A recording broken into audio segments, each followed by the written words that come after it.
asistencia, si quiere llamar. La lista de los pacientes. No sé si lo sacó. Y yo te trato de conseguir los teléfonos después. Hola. Hola, doctor. Ya empezamos. Vamos a empezar la clase, pero un poco porque primero la tecnología y segundo acabo de terminar la consulta externa y quedaron algunas cosas administrativas. Bueno, ayer hablamos de las anemias carenciales. Hoy vamos a hablar un poquito rápido de este tipo de anemias que son anemias que tienen un trastorno de maduración. Aquí los pacientes van a tener una médula ósea donde los elementos de la sangre no alcanzan la maduración final. Y son las anemias deseritropoyéticas. Y hay anemia deseritropoyética congénita que se presenta en la edad pediátrica y son pacientitos que muchas veces están asociados a otras alteraciones de tipo de malformaciones congénitas. Pero la parte que queremos nosotros valorar es la parte hematológica. Entonces, hay un trastorno de maduración de la serie roja y hay una eritropoyesis ineficaz y hay una anemia secundaria. Siguiente. Estos pacientes van a cursar con una sobrecarga de hierro porque no hay hematopoiesis adecuada y entonces esa hematopoiesis produce una sobrecarga de hierro. Entonces el paciente va a tener hepatoesplenomegalia, va a tener una absorción exagerada de hierro con una acumulación y sobrecarga de hierro, con las consecuencias del daño que el hierro provoca en el corazón, en el páncreas y en el hígado. Todos estos pacientes pueden hacer cirrosis, cardiomiopatía por sobrecarga de hierro, diabetes por efecto del hierro sobre el páncreas. Y aquí hay algunas malformaciones, por ejemplo, hay pacientes que tienen gigantismo, otros pacientes tienen malformaciones en otros órganos, pero lo característico es la médula ósea que ustedes ven aquí, que es una médula ósea donde ven los precursores eritroides con trastorno de maduración núcleo citoplasmática, como si fueran cambios megaloblásticos, pero lo que hay una deseritropoyesis y eso se refleja en anemia, ictericia y hepatoesplenomegalia. Siguiente. Entonces, hay varias tipos de anemias deseritropoyética. Aquí hay un ejemplo de anemia deseritropoyética tipo 1. Hay los síntomas relacionados a la anemia, pero hay otras alteraciones estructurales del paciente como estatura baja, manchas oscuras en la piel que se llaman manchas café olé, pueden tener sindactilia, ausencia de los falanges distales y lo que va a haber en la médula ósea como si hubiese una acumulación de células tipo Gaucher y entonces por eso se llaman células pseudo atesoramiento. Pero el diagnóstico se hace con la deseritropoyesis. Cuéntame, pásame la siguiente. Voy.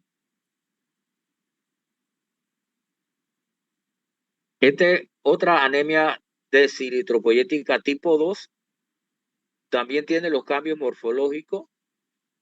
Puede observarse en el paciente que hay una hematopoiesis ineficaz y estos pacientes van a tener un síndrome anémico severo y pueden también acompañarse con hemólisis. Pero lo que hay en la médula ósea son eritroblastos multinucleados que son displásicos. Siguiente.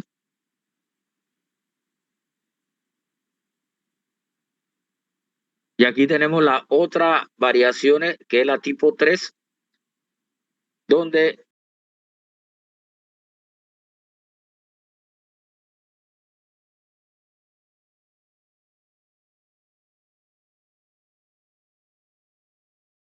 trasplante de progenitores hematopoyéticos.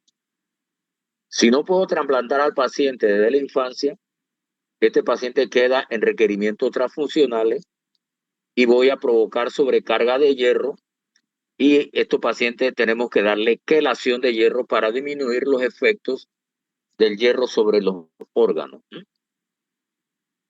Y algunos pacientes pueden desarrollar algunas otras alteraciones como anemia hemolítica. Siguiente. ¿Alguna pregunta? Este caso no son muy frecuentes, los casos de anemia de eritropoyética, pero en pediatría pueden encontrar, cuando hagan su rotación, algún caso de esta alteración. Pero lo más característico es que son pacientes que tienen una anemia refractaria, que no es deficiencia de hierro, no es deficiencia B12, sino que es un trastorno de maduración congénito. Y el paciente va a tener secuencias de anemia, sobrecarga de hierro, y si no se trata, el paciente va a fallecer por efecto de crónico, de un síndrome anémico crónico con requerimiento transfusional. Bueno, el capítulo que vamos a tomar ahora es sobre las anemias por aumento de la destrucción. El glóbulo rojo tiene una vida media de 90 a 120 días. Normalmente el glóbulo rojo es bicóncavo, flexible, tiene una depresión central, tiene la facilidad de deformarse para pasar por los capilares y ceder el oxígeno. La travesía del glóbulo rojo es a través de todo el cuerpo y transporta el oxígeno a través de la proteína que se llama hemoglobina. Y él tiene que ser capaz de pasar la microcirculación. Siguiente. Cuando el glóbulo rojo es destruido, ya sea porque alcanzó su vida media o porque en forma prematura fue destruido, el grupo M, que sale después de la destrucción del glóbulo rojo, pasa al metabolismo de las bilirrubinas en el hepatocito. Y entonces se forman las bilirrubinas no conjugadas, que es la bilirrubina indirecta, y después se conjuga en el hígado y pasa a la bilirrubina conjugada y después pasa a las S y se forma el estercobilinógeno que marca ese camino de destrucción. Pero también el glóbulo rojo puede ser destruido en el sistema circulatorio. Aquí cambia un poquito porque el grupo M, que está unido a la hemoglobina, se va a unir a una proteína que se llama aptoglobina. Y esta aptoglobina, dependiendo de la tasa hemolítica, se va a saturar y después se une a la albúmina. Y cuando se satura la albúmina, se puede liberar hemoglobina libre en orina y se llama hemoglobinuria. Cuando el glóbulo rojo está su vida media corta, tenemos que definir dónde ocurre esa destrucción. Puede ocurrir en el sistema circulatorio y entonces es una hemólisis intravascular. Pero también puede existir en el sistema macrofágico que está en el hígado y el vaso. Y usted tiene que conocer desde el punto de vista clínico qué ocurre con un paciente que tiene hemólisis. Si la hemólisis ocurre intravascularmente, además de la tasa hemolítica que va a producir un síndrome anémico, el paciente va a referir hemoglobinuria, o sea, el color rojo de la orina, porque tiene grupo M. Y como tiene grupo M, va a perder hierro por orina. Y si hago una tinción de hierro, va a salir positiva, o sea que hay hemosideruria. Si el mecanismo hemolítico es extravascular, ocurre en el vaso y en el hígado. Entonces, el paciente va a tener, aparte de el síndrome anémico, va a tener ictericia y puede tener hepatoesplenomegalia. O sea, va a tener el hígado y el vaso grande. Entonces, clínicamente nos puede ayudar. No siempre las hemólisis van a ser totalmente intravasculares o van a ser totalmente extravasculares, pero sí nos ayuda muchas veces a tomar una decisión terapéutica y diagnóstica. Porque si tenemos una hemólisis que se produce en el sistema extravascular, probablemente el paciente pueda beneficiarse con una esplenectomía porque el sitio de hemólisis es el vaso. Si es intravascular, probablemente este paciente tenemos que vigilarlo por deficiencia de hierro porque él también va a perder grupo E por orina. Y entonces una manifestación de deficiencia de hierro puede ser que sea secundaria a una anemia hemolítica intravascular. Siguiente. Aquí tenemos la parte clínica de un paciente con anemia hemolítica, la ictericia. Lo importante de ver el frotis de sangre periférica. Todas las anemias hemolíticas, donde la vida media del glóbulo rojo está acortada, la médula ósea va a trabajar para compensar esa destrucción y los reticulocitos van a estar elevados. Entonces, si usted se acuerda en la clase de ayer, en la clasificación fisiopatológica, las anemias que tienen índices reticulocitarios altos son las anemias por aumento de la destrucción o las anemias por pérdidas agudas de sangre. Entonces son las anemias regenerativas. Y aquí, importante el frotis periférico. Como el glóbulo rojo se está recambiando rápidamente, vamos a ver policromatofilia en la sangre periférica y vamos a ver en el recuento reticulocitario elevado. Y vamos a encontrar también células rojas o normoblastos como medida de compensar el grado de anemia. Entonces, todas las anemias hemolíticas van a tener en el frotis periférico policromatofilia y normoblasto. Hay otras alteraciones que son propias de la anemia hemolítica que vamos a investigar y después vamos a ver cada una de ellas. Siguiente. Entonces, aquí está el mecanismo de qué ocurre cuando el glóbulo rojo es destruido y si es destruido en el espacio intravascular, la hemoglobina se va a unir a la aptoglobina y después que se satura la aptoglobina, se satura la albúmina y se pierde la hemoglobina por orina y se llama hemoglobinuria.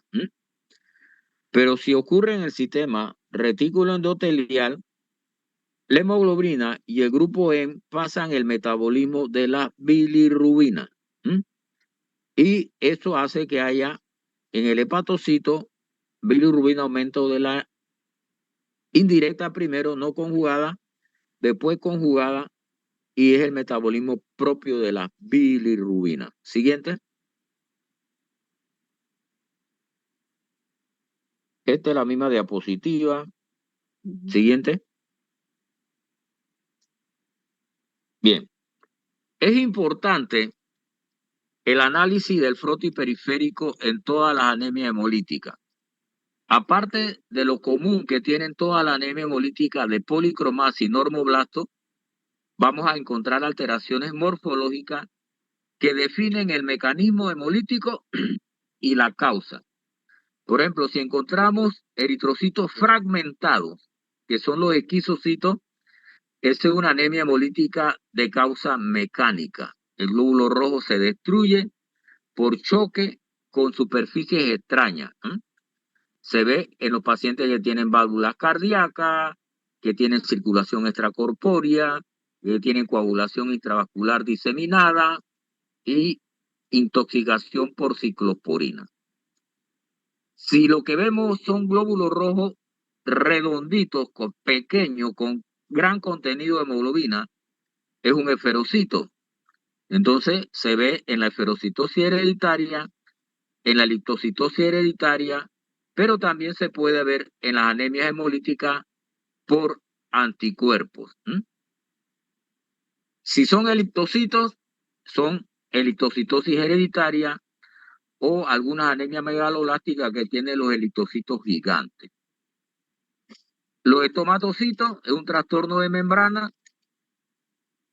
Los equinocitos son deficiencia de piruvataquinasa.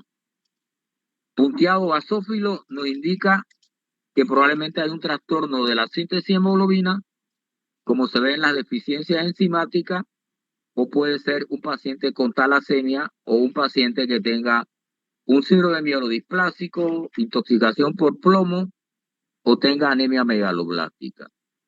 Y los cuerpos de Heinz nos indica que la hemoglobina es inestable y se ve en un grado de talasemia y en la deficiencia es SIPD.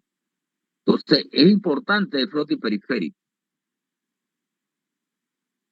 ¿Qué ocurre en las anemias hemolíticas? Ya explicamos el mecanismo hemolítico intravascular y extravascular.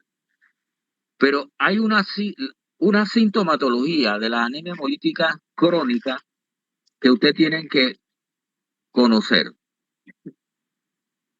Dentro de la hemólisis del sistema circulatorio hace que el óxido nítrico disminuya y eso hace que haya una vasoconstricción y aumento de la resistencia vascular periférica.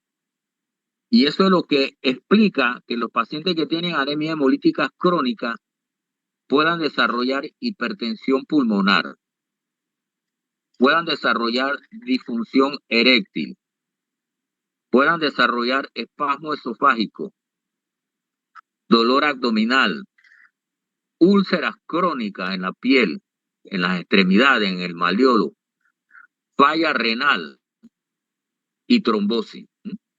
Entonces, la anemia hemolítica no solamente afecta la destrucción del glóbulo rojo, sino que afecta el sistema circulatorio, produciendo esta condición de aumento de la resistencia vascular periférica y daño en el endotelio, promoviendo estos daños crónicos de toda anemia hemolítica crónica. Siguiente. La historia clínica de una anemia hemolítica es importante porque tenemos que definir si el paciente tiene o no tiene un antecedente de una anemia hemolítica congénita, antecedentes familiares, antecedentes personales, si esto empezó desde la infancia o fue en el transcurso de su vida. Si otros miembros de su familia están afectados, el origen étnico y geográfico, si viene de Oriente, si viene del Mediterráneo, si viene de África, de acuerdo a la población racial donde procede. Entonces, si está tomando medicamentos para considerar si son medicamentos que están provocando la hemólisis, si tiene enfermedades que pueden provocar el aumento del vaso y el vaso sea el sitio donde está ocurriendo la hemólisis.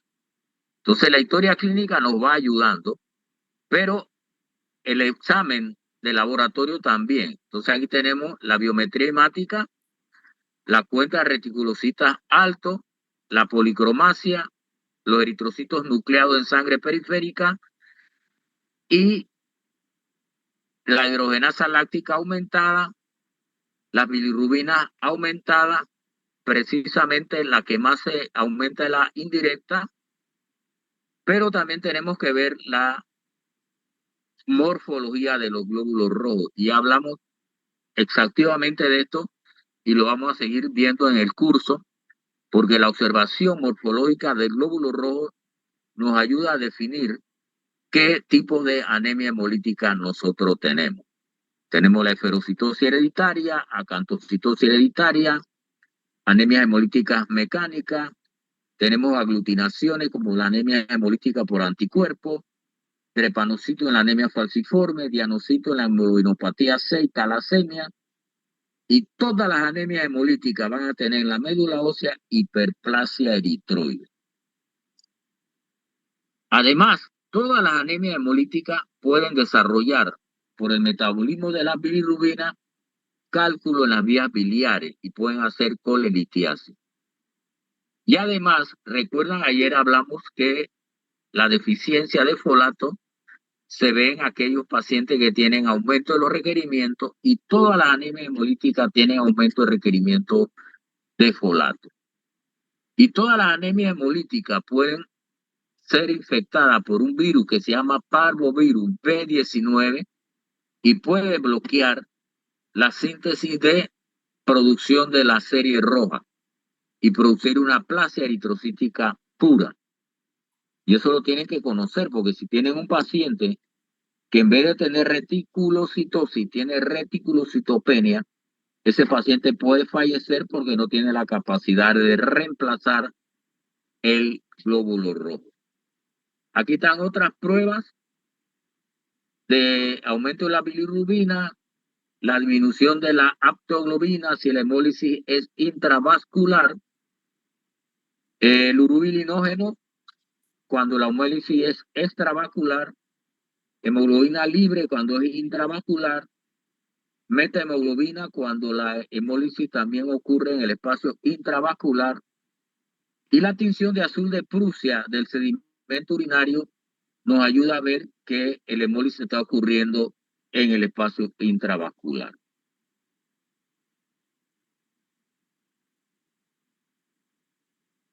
Siguiente.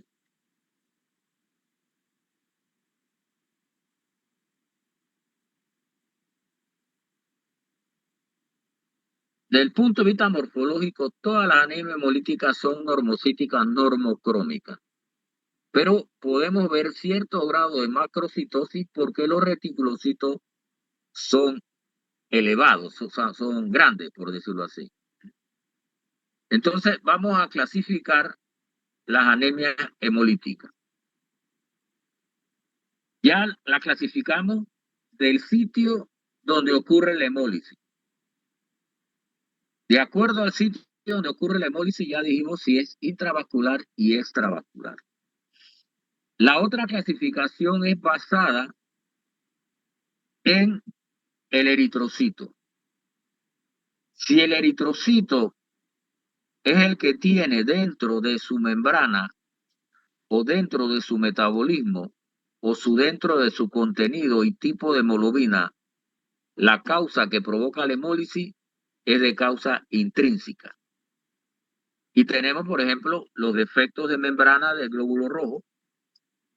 Tenemos las hemoglobinopatías, que son cambios estructurales, y las hemoglobinopatías, que son cambios cuantitativos. Y también tenemos defectos de la metabolismo enzimático del glóbulo rojo. Entonces, todas estas anemias hemolíticas, donde el glóbulo rojo tiene un daño estructural o en su membrana o en su contenido y tipo de hemoglobina y en su metabolismo, se llaman anemias hemolíticas de causa intrínseca. La otra clasificación indica donde el glóbulo rojo es normal. Él no tiene ninguna alteración. Lo que ocurre es que su entorno provoca que sea destruido antes de tiempo. Y eso puede ser por anticuerpos fríos, anticuerpos calientes, pueden ser anticuerpos autoanticuerpos, aloanticuerpos, puede ser anticuerpos por medicamento, y el glóbulo rojo participa en ese antígeno y es hemolizado. Y lo otro, el glóbulo rojo se expone a superficies extrañas como la coagulación intravascular diseminada, en las válvulas cardíacas, en circulación extracorpórea, y él es destruido. Y también el glóbulo rojo puede ser destruido en los casos donde hay crecimiento esplénico exagerado. Es un hiperesplenismo. Atrapa glóbulos rojos, plaquetas y glóbulos blancos. Entonces los pacientes pueden tener anemia hemolítica por secuestro esplénico. Siguiente.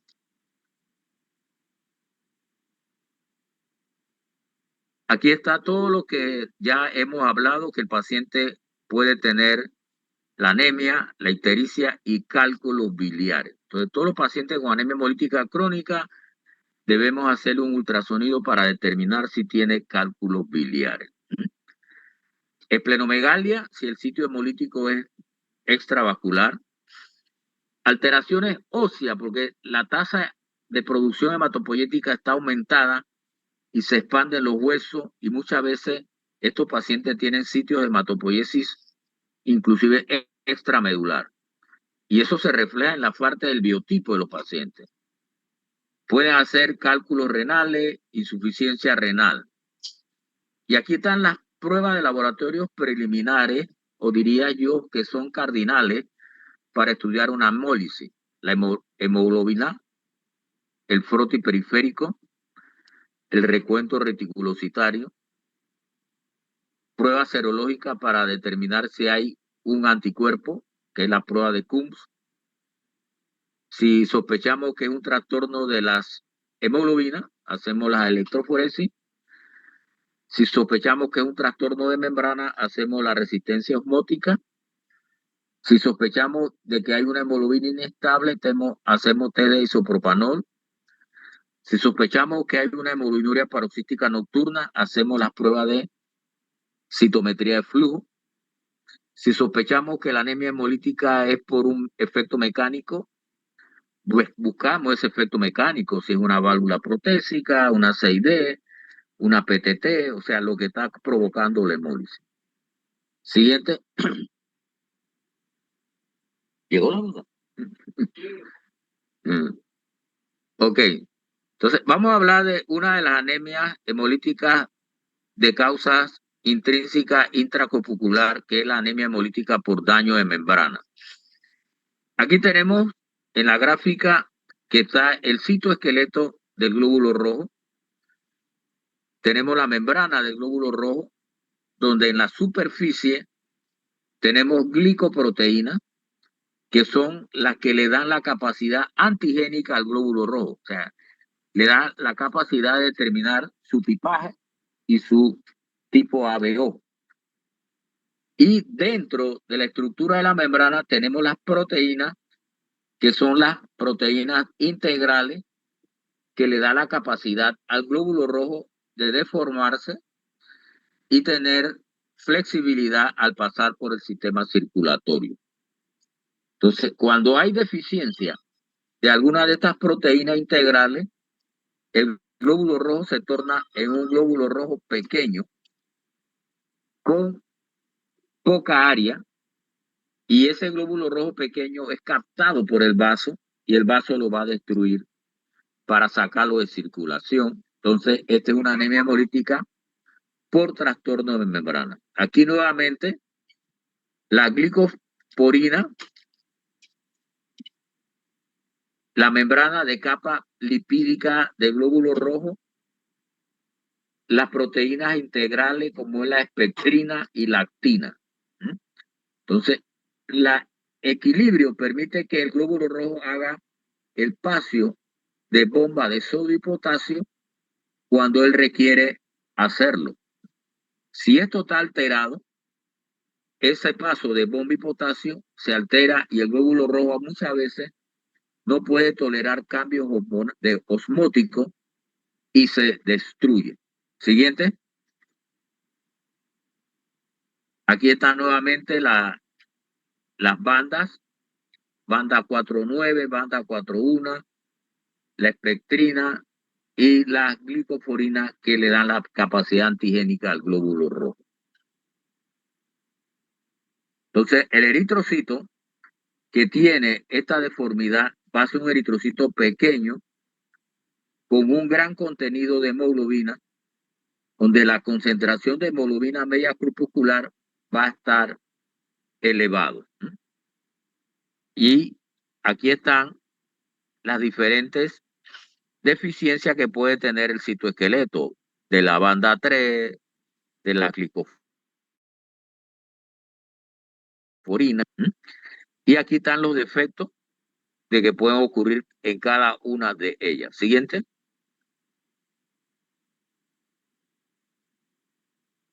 Y producen las anemias que se llaman por trastorno de membrana. Aquí están los nombres: esferocitosis hereditaria, ovalocitosis hereditaria, eritocitosis, espiropoiquilocitosis, y muchas veces está relacionado a no nacimiento. Por ejemplo, hay una que está relacionado, por ejemplo, la deficiencia de la alfa-espectrina. Y si sale homocigoto, puede haber un niño que sale con hidrofetal y no nace. Entonces hay que estudiar eso en la familia para ver si hay trastorno de membrana y el paciente puede tener un trastorno de membrana de ese tipo. Y aquí, ¿qué es lo que ocurre con el glóbulo rojo? Se pone chiquito y redondo, con gran contenido de hemoglobina, pero con poca superficie. Y este glóbulo rojo es captado por el vaso y sacado de circulación.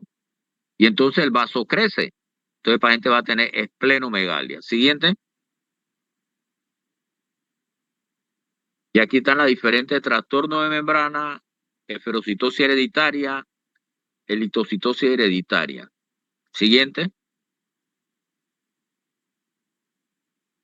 Siempre que estudiamos un paciente que sospechamos de una anemia hemolítica y diagnosticamos, tenemos que hacer el estudio familiar, porque muchas veces estos pacientes tienen un gen autosómico dominante y la descendencia puede tener también esa alteración. Y en una familia puede haber varios afectados. Entonces, y hay que estudiar a toda la familia. La mayoría de estos pacientes que tienen estos trastornos pueden cursar, dependiendo de la severidad, con anemias severas o anemias leves o anemias moderadas. Recuerden que la médula ósea tiene una capacidad de compensación que va de 20 veces su estado basal. Entonces, el paciente puede tener una hemólisis y no tener anemia y tener esferocitosis hereditaria. Siguiente.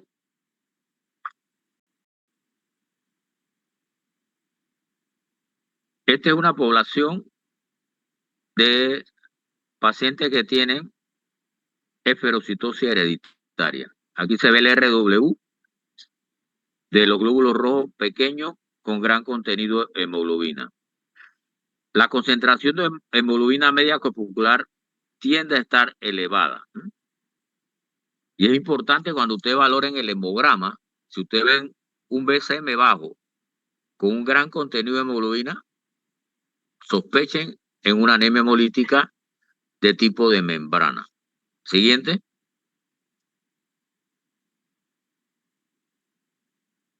Ok. ¿Cómo hacemos el diagnóstico? Después de la historia clínica, el examen físico y la evaluación del froti, hacemos una prueba que se llama fragilidad osmótica. Sometemos al glóbulo rojo a diferentes concentraciones hipotónicas con solución salina y medimos dónde inicia la hemólisis y dónde hay una hemólisis total de los tubos que estoy evaluando con las soluciones hipotónicas. Y hago una gráfica que me sale y tengo que interpretarla. Siguiente.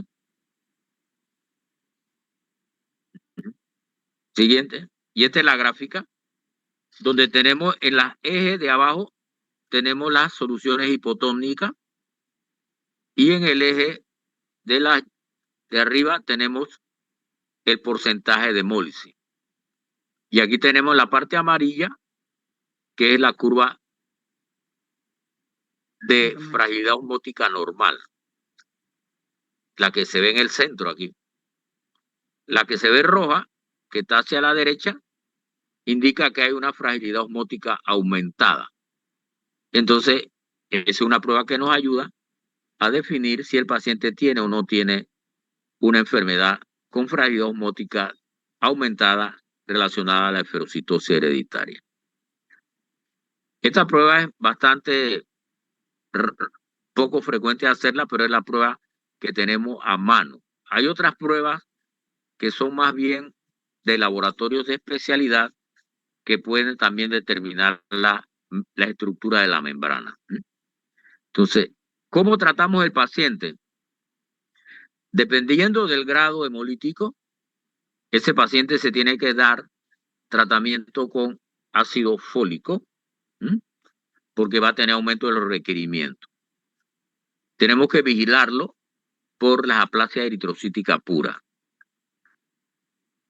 En aquellos pacientes que tienen tasa hemolítica elevada y tienen esplenomegalia y requieren tratamiento con transfusión, el tratamiento de este paciente es la esplenectomía. Se prefiere la esplenectomía después de los 6 y 7 años porque el vaso es un órgano inmunológico y debemos tener algún grado de recuperación inmunológica en los pacientes después de los 6 a 7 años. Inclusive después los pacientes adultos se tienen que vacunar antes de la cirugía con los gérmenes encapsulados, porque el vaso tiene una función de opsonizar las bacterias y los pacientes pueden tener predisposición a sepsis, meningitis, neumonía de germen encapsulado. Todo el paciente tiene que tener una vacunación previa. Se hace la esplenectomía y se considera que es una técnica que cura la anemia, pero no corrige el defecto de membrana. El defecto de membrana persiste porque no es un trastorno que el vaso lo corrigió. El vaso lo que retiró el sitio de hemólisis. Siguiente.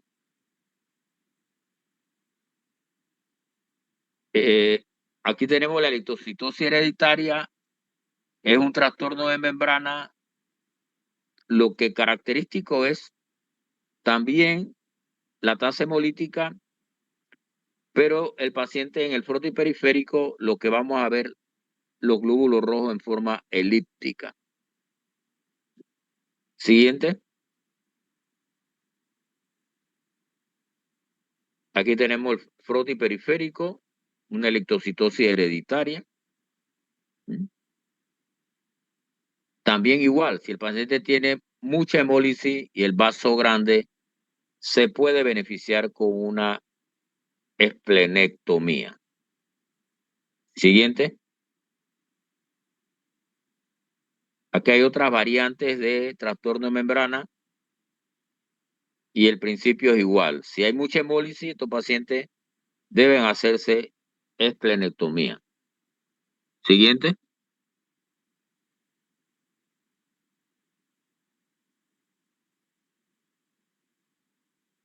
Acantocitosis hereditaria y seroxitosis hereditaria. Estas patologías son muy raras, pero ¿por qué la damos? Porque ustedes son médicos y van a ser médicos de todos los pacientes que les llega. Así que prepárense para hacer diagnóstico, inclusive diagnóstico raro, ¿no? Siguiente. Pregunta de trastorno de membrana.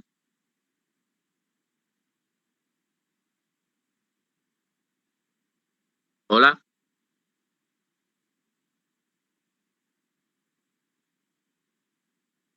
No hay.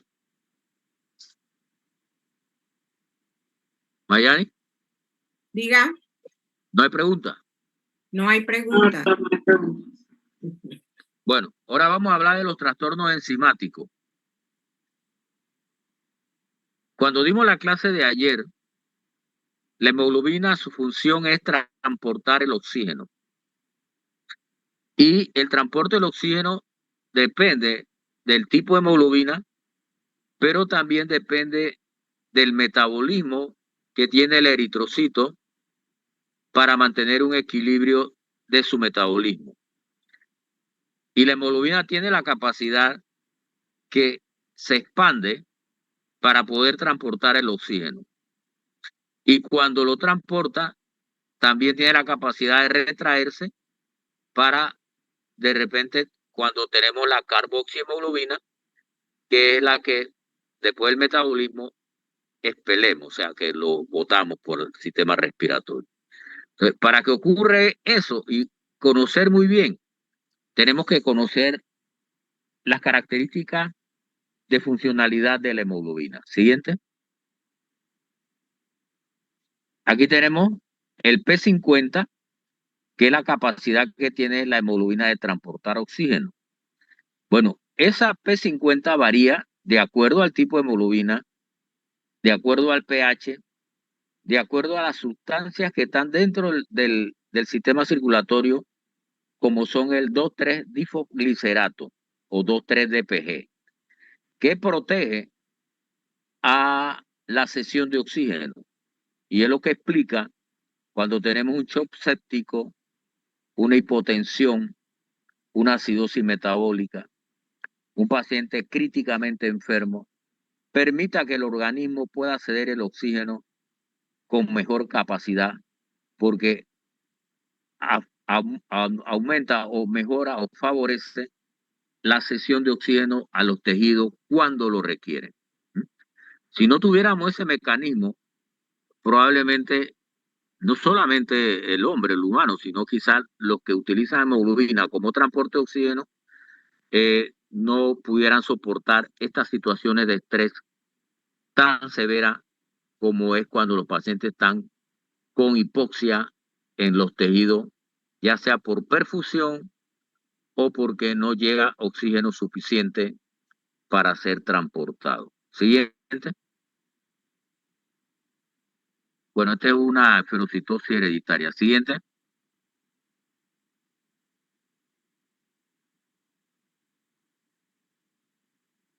Los trastornos enzimáticos, que son la deficiencia de las enzimas eritrocitarias, este es un mapa mundial donde explica que muchas veces, sobre todo la glucosa 6-fosfato hidrogenasa, se cree que es producto de una mutación para que el glóbulo rojo se defendiera contra el parásito de la malaria.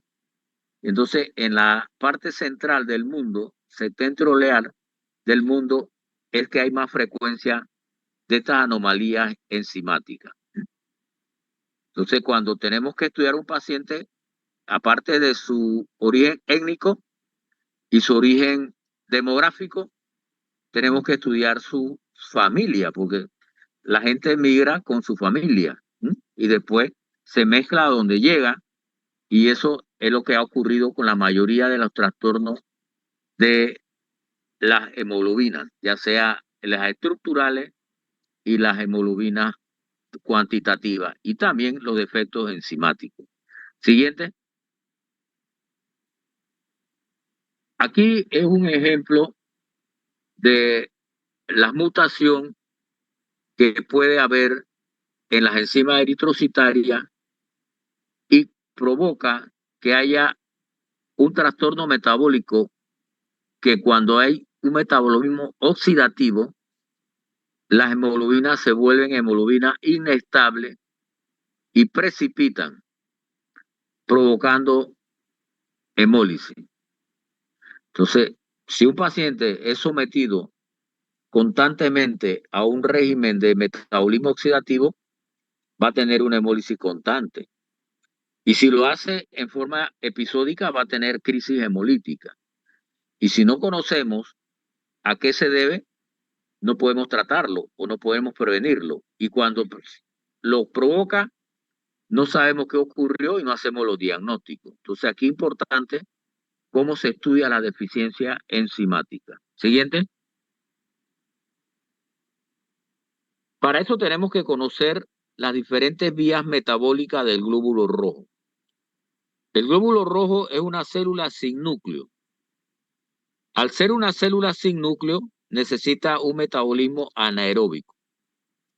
Y este metabolismo anaeróbico está dado por diferentes vías. Tenemos la vía de las pentosas, tenemos la vía de las exosamonofosfatos, que va a generar ATP. Y aquí están las enzimas para cada una de esas vías. Cuando estas enzimas oxidativas no son suficientes, cuando hay un metabolismo oxidativo del eritrocito, ocurre lo que se llama la denaturalización de la hemoglobina y provoca una hemólisis que la mayoría de las veces es intravascular. Aquí tenemos la otra vía, que es de la Rapaport-Ludberin, que es la vía del 2,3-bifosfoglicerato. que es importante para que le dé al glóbulo rojo la capacidad de ceder oxígeno. Siguiente. Y esta es la vía del glutatión reductasa, que está involucrada una enzima en esta vía que es la glucosa 6-fosfato hidrogenasa. Esta enzima, su producción está ligada al cromosoma X. O sea, si el paciente tiene una mutación que no produce G6PD, está ligada al cromosoma X. O sea que los hombres padecen la enfermedad y la mujer la transmite. Entonces, si yo tengo una mujer portadora de la G6PD y tiene un niño, ese niño puede tener una anemia hemolítica desde que nace. Y es una causa de anemia hemolítica del recién nacido o ictericia neonatal, que además de la incompatibilidad ABO, que van a estudiar después, o infecciones virales, o prematuridad, o que tenga una hemoglobinopatía, puede ser una deficiencia enzimática de glucosa 6-fosfato. En áreas de Asia, esto es endémico y puede haber ictericia neonatal con consecuencia de kernicterus, que es el depósito en los ganglios basales de bilirrubina y es deleterio para los niños. Entonces, el diagnóstico es fácil de hacer. Siguiente. El paciente va a tener anemia hemolítica cuando tiene la crisis, va a tener en la infancia ictericia neonatal.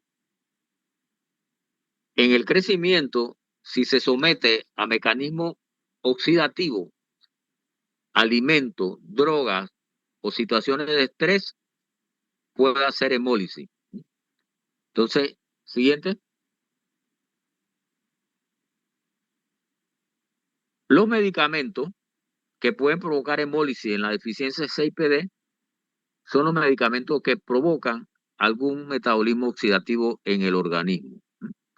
Entonces tenemos que conocer la lista de estos medicamentos. Hay otra sustancia que también produce un metabolismo oxidativo, que es el naftaleno o el alcanfor. Ustedes ven que nuestras tías, nuestras abuelas, nuestras madrinas dicen, bueno, pónganle alcanfor al niño para que no tenga la cucaracha cerca de él. Entonces el alcanfor impregna la ropa, impregna al niño y el niño desarrolla anemia hemolítica porque tiene deficiencia G6PD. Y también algunos alimentos, como las habas, y se llama favismo.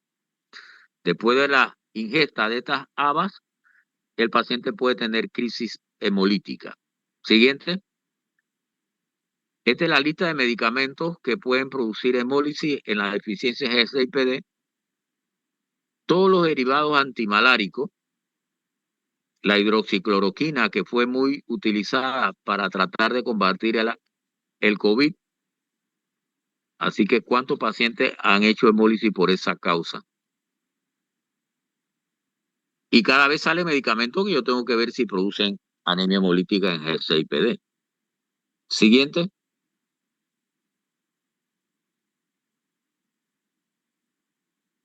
Esta es otra forma de cómo podemos ir haciendo un algoritmo de estudio para las deficiencias enzimáticas. Igualmente, si yo tengo un niño, un varón, que tiene deficiencia G6PD, todas las niñas van a ser portadoras. O sea, yo tengo que saber eso, porque esas niñas van a tener hijos y tengo que prevenir la ictericia neonatal. Siguiente.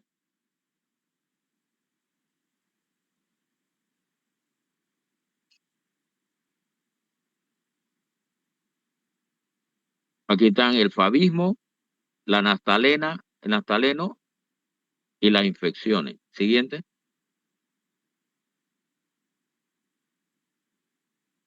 En Panamá es obligatorio hacer tamizaje neonatal por la deficiencia G6PD. Pero ese información muchas veces queda perdida en los expedientes, ni los familiares, ni el cuerpo de salud lo tiene como un criterio de comunicación al paciente y la familia. Pero es obligatorio hacer tamizaje neonatal. Y la actividad enzimática se puede hacer por método de genética. ¿Me quitaste la diapositiva, Mayani? ¿Quiere otra? No, ¿Ya terminamos ahí? no, ¿Ah? falta. ¿Ya? ¿La ve? No, no la veo. Ay, Dios. Y no he tocado nada. Espérate, déjame que no sé si yo me moví. Manejo clínico. Ya, ahí no, pero yo la veo aquí.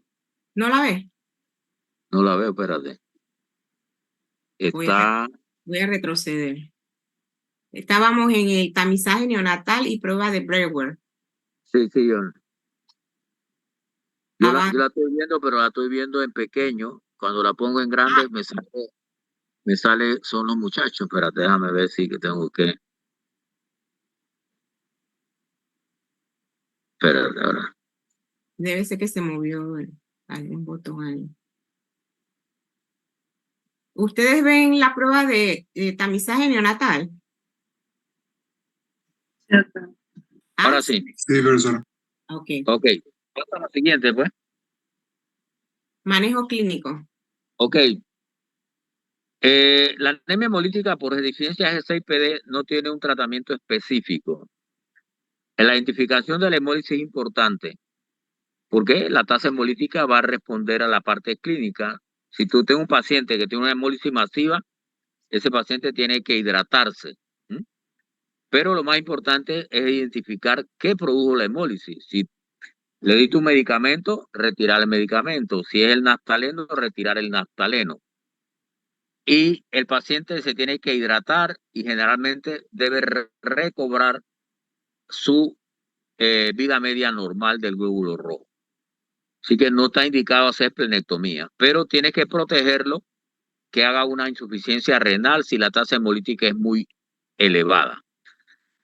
Entonces, esos pacientes pueden hacer una falla renal aguda y que deban requerir hemodiálisis. Pero lo más importante es tratar de identificar el diagnóstico, porque si un pacientito tiene una trimetoprim sulfa que se lo dan por cualquier razón, o tiene daraprim y se la dan por cualquier razón, y tiene una anemia hemolítica, va a tener una anemia hemolítica crónica. Entonces, no hace el diagnóstico y en tu cara el paciente está destruyendo su propio glóbulo rojo. Siguiente.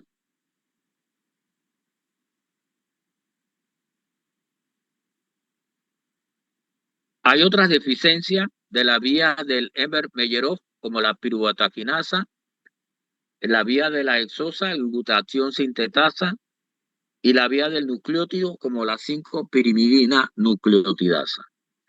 Estas son menos frecuentes, pero el mecanismo es parecido, ¿no? En el frotis periférico, cuando hay una tinción de azul cresil brillante, puedo encontrar los cuerpos de Heinz, que es hemoglobina desnaturalizada. La actividad enzimática debo hacerla cuando el glóbulo rojo ya cesó su hemólisis. Porque si lo hago durante la hemólisis, vamos a tener glóbulos rojos jóvenes y pueden tener actividad normal y eso no invalida que no tenga el diagnóstico. Tengo que esperar que ceda la hemólisis o en estado basal normal, sin hemólisis, hacer la actividad. O a las madres de los niños que sospechamos, le hacemos el examen. Siguiente.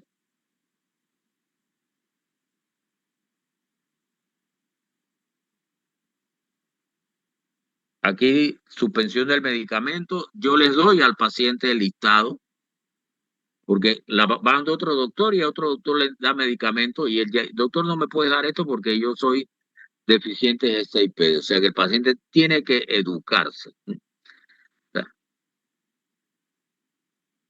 Siguiente. Y aquí están las diferentes deficiencias enzimáticas, la glucosa 6-fosfato hidrogenasa, la pirimidata 5 nucleotidasa y la piruvatoquinasa. Eso está en el libro de texto que les referí ayer de referencia, así que lo revisan ahí con bastante exhaustividad. Los cuerpos de gen, recuerden, eso tienen que acordárselo. Siguiente.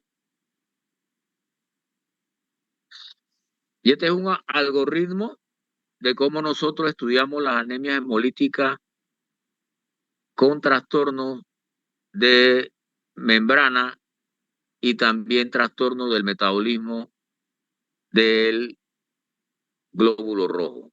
Y aquí cómo hacemos el algoritmo para ver si es una anemia hemolítica con positivo o una anemia hemolítica con negativo, para determinar si es adquirida o congénita. ¿Cómo hacemos la electroforesis para determinar si es un trastorno de la hemoglobina?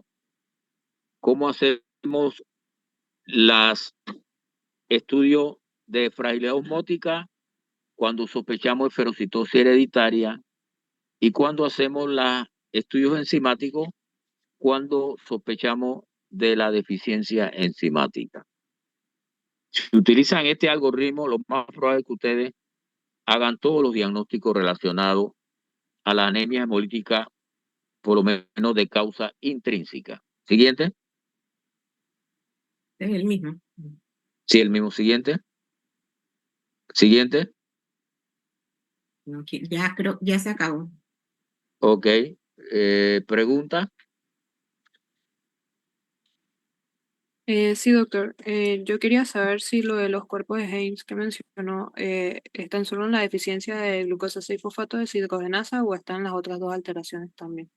También se encuentra en las otras alteraciones enzimáticas y también se encuentra en una talasemia que se llama enfermedad de hemoglobina H. Listo, gracias, doctor.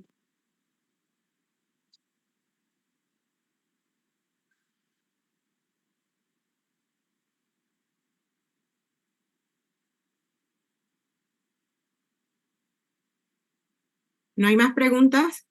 Alejandro López, ¿quién es?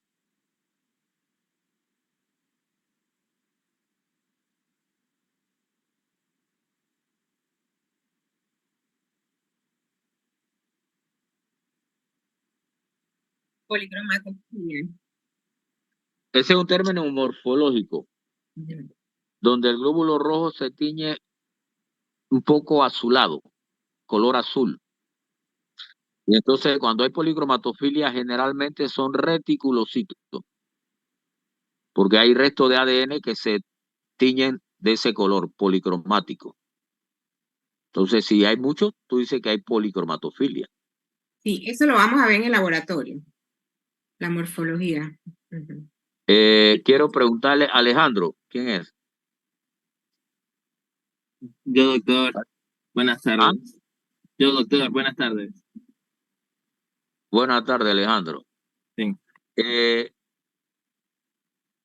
¿Qué haces si te llega un niño de 8 años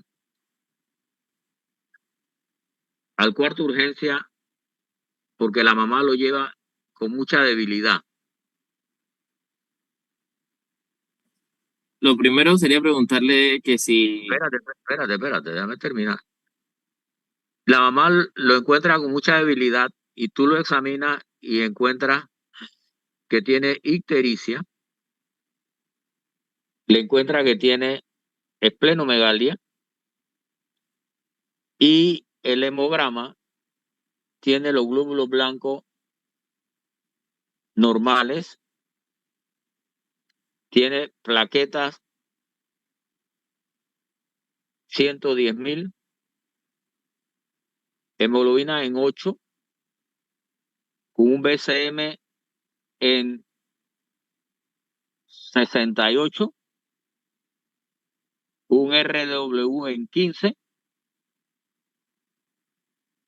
y tiene la concentración de hemoglobina media corpuscular 38.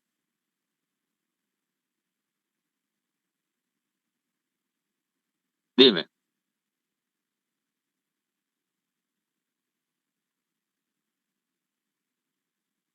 No escucho. Sí, no había hablado. Bueno, eh, para empezar, el paciente sí tiene una anemia porque tiene la hemoglobina baja, entiendo. Y entonces también le hubiera preguntado a la mamá como que si desde cuándo estaba así, pues, para también saber.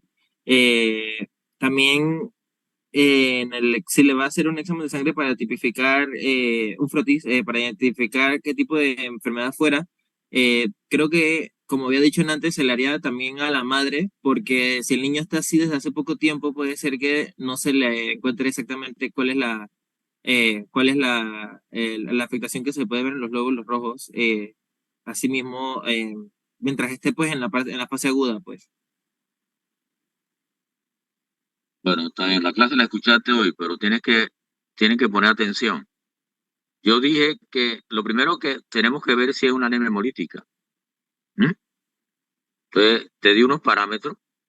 Entonces, di el BCM y te di la concentración de media popular y te di que tienes plenomegalia. Lo que tienes que hacer, aparte del análisis de historia clínica, ver el froti periférico. Entonces, con ese parámetro, tú esperas encontrar en el froti periférico esferocito. Y probablemente sea un paciente que tenga una esferocitosis hereditaria. Vamos a ver acá. Borja, Andrea, llame a Borja, doctor. Tiene la pantalla apagada. Borja, ¿quién es Borja? ¿Tienes? Doctor, ¿Mm? yo doctor, ¿no me escucha? Sí, bueno, al paciente que acabo de presentar, le hacen los reticulocitos y tiene los reticulocitos en 0.1. ¿Qué piensa?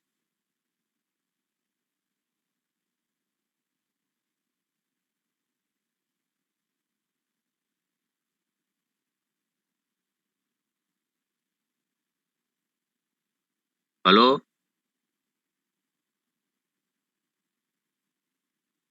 Los demás también pueden contestar. Ana Melisa Duarte.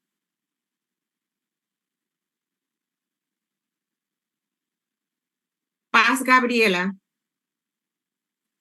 Paz Gabriela. Doctor, los reticulocitos están en 0.1. Sí. Y eso me podría indicar que tiene una anemia regenerativa también. O Sí. sea, eso es lo que indica. También podría indicar una infección por parvovirus B19. Ok, podría hacer eso. Muy bien, doctora. Porque ya conoce que tiene una anemia hemolítica y puede identificar una complicación que es muy seria. ¿Va a llamar Ok. a alguien más? Nada más, dame un nombre ahí para llamarlo. Natalie Williams. Natalie Williams. Natalie, no está. No Por la está. ausencia. Sí, ¿Mm? sí. ¿Quién más? Para ver, tengo aquí a Comisión Científica, no sé quién es. Profesor, Natalie Williams, ella escribió de que se le había ido la luz. Ella Ok, escribió que se le fue la luz. sin luz. Ok. Ok. Sí. Comisión Científica, no sé quién es, ustedes saben. Hay uno ahí de Comisión Científica.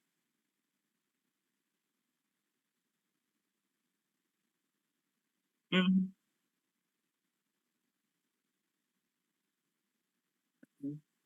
Y bueno, si vamos a tener... Doctor, les dije que dejaran las pantallas abiertas. Esta mañana tenían todas las pantallas cerradas.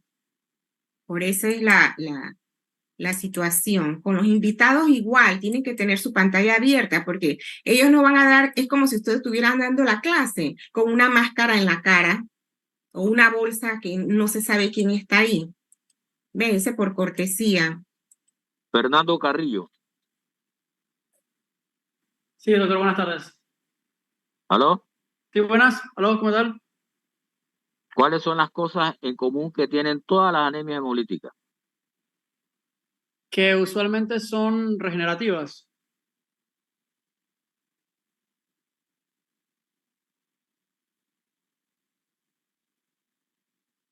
¿Me escuchó? ¿Aló? No sé.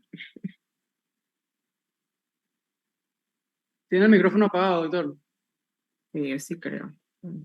Ah, Karen. Bueno. Sí, tiene el micrófono apagado. No va a ver. Pero ¿cuánto falta? Media hora.